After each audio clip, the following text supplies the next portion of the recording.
I mean, I love the fact that when we get on those calls to talk about any of these projects, you look at all the squares and it's just this beautiful divide. And it's awesome sometimes to see where I'm either the only female on the call or there's only one man on the call, and you're just like, wow, look at what this company represents. And that's rare. That's extremely rare. I think our customers are super impressed by that too, especially when we are working with other females who are coming from a lot of smaller indie teams, and we show, what our team is capable of, and it's not just, it's not a facade. It's the truth. I think the thing that impressed me the most, then, just speaking from what you're saying, is this has been the DNA of Formosa from the beginning. It's not something that there was sort of some executive report where like, oh, we're down on our women, we need to go recruit more women, and that's always, it is. We're a statistic. Yeah, we are. We're not, part of how a company thinks about growth. Instead, we're only 20% women, we need to increase. That never happened here. This was an organic, it's part of the DNA, it's part of finding the right people for the right job, and it's encouraging that level of growth that I don't think other game companies do. I think they have, because they're in the position now, unfortunately, to have to put out press statements. Yeah. To have to have something on their websites that talks about diversity and inclusion because they've been in trouble in the past, or because they're trying to meet a quota. And that never happened here. And that was kind of what drew me in. Thought, oh, this is a place I could actually help participate, collaborate, grow, and teach and be part of for the future, as opposed to what walls do I have to knock down to get in. I feel like I've been incredibly lucky. Only one time did I experience, and the way I reacted really bothered me more than anything, is I cried. And I'm not a crier unless something really, deserves to be crying about. And my reaction to this man was, first I was shocked at what he was saying to me. And I was just, I just started crying. And I was like, pull yourself together. This is not the reaction you want to be, giving this man, because he's empowering himself, right? Or I'm giving him power. Other than that one time, and it's very, I remember the moment so clearly. From that point on, I have always just maintained my integrity, my leadership, like you, Louise, look, I demand when I'm in these meetings with nothing but men, and it's been years of doing that,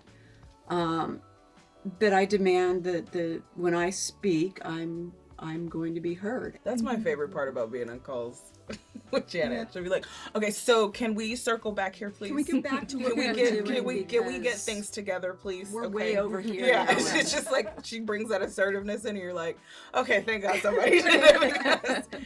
But you bring up a really good point about emotions, and that's something that we just always get tagged about. We don't even have to be emotional. Right. They just assume it, and that's super unfortunate, And everyone has emotions. Yeah. Everyone, men, women, all of us. Right. But somehow our emotions are the ones that are used against us in every instance. Yep. Even if we're angry, if we're sad, if we're shocked, if we're happy, if we laugh at something, it's immediately used as some kind of weapon. But a man in the same situation gets a completely different perspective. And We're human.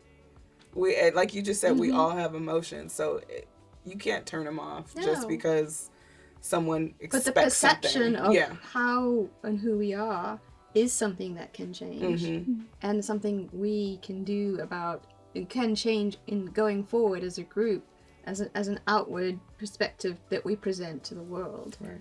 When we talk about what we do here at Formosa, and how we can not only do it for ourselves in this group, but for everyone that works for us, everyone that's on our teams, everyone that's we're collaborating with, especially people we're collaborating with that are not part of our team, that are our clients, that are the games we're working on, because we can lead by example. Like, this is a better way, folks. Come over here.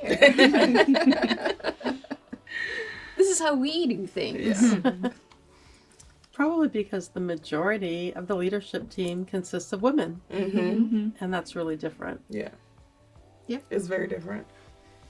One of the things that I've always cherished in working for this company is what we see here, and that's inclusion. And I want to bring it up because I think it's very important. I've always felt safe. I've always felt I've been able to bring something to the table and not fear, that someone's going to, give me a hard time about it.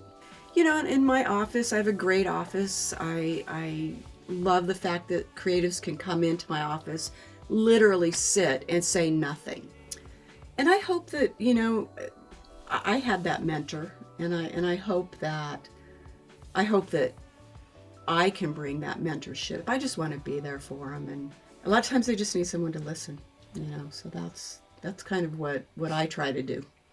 I would just add to that, Janet, as you're one of the people on our team of many approachable people who are that strong foundation of mentorship, and you set a wonderful example and just a very warm, inviting space for people to go and be themselves or say what they need to say, bring their ideas to the table. From day one, you were like, all right, come on, sit down. Let's go over some stuff. And you were very open and just made me feel comfortable and that I was capable. And it was not anything that had to do with having to be overly experienced or feel like, I just because I don't know the industry, it's not like I can't learn.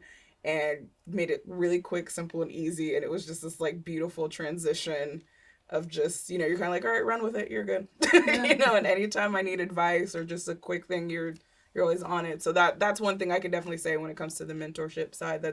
That's made the transition of going into an industry and working for a company like Formosa Group so organic, as well as the fact that look at what's sitting here. The fact that there's so many women that everybody's looking for everybody to grow and everybody wants to see everybody succeed. And that's a thing that you don't see very often.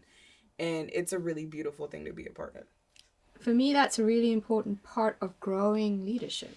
Because leadership isn't who's in charge and what they say. That's just not how that really... It doesn't work for me, for sure. And I don't think it works for anyone here. But it starts with empowering everyone and giving people that sense of self, sense of confidence, ability to make impactful decisions and know that they're doing what's not just right for their team, but right for the game or right for the moment. And it's giving people the opportunity to do that at an entry level or at a mid-level or at our level or whatever that might be, wherever you are in your career. And I feel like that is where... Formosa Group is where I can do that the best that I've done in the past. I've always felt in my previous jobs, I've had some impediment in the way, whether it's a policy or a group of people or just in, a way of thinking that is not forward thinking, is not about everyone on the team, about collaboration. And so I feel like Formosa Group is where we can actually do that to the best that we can, empowering people. So yeah, and giving them the opportunity to learn.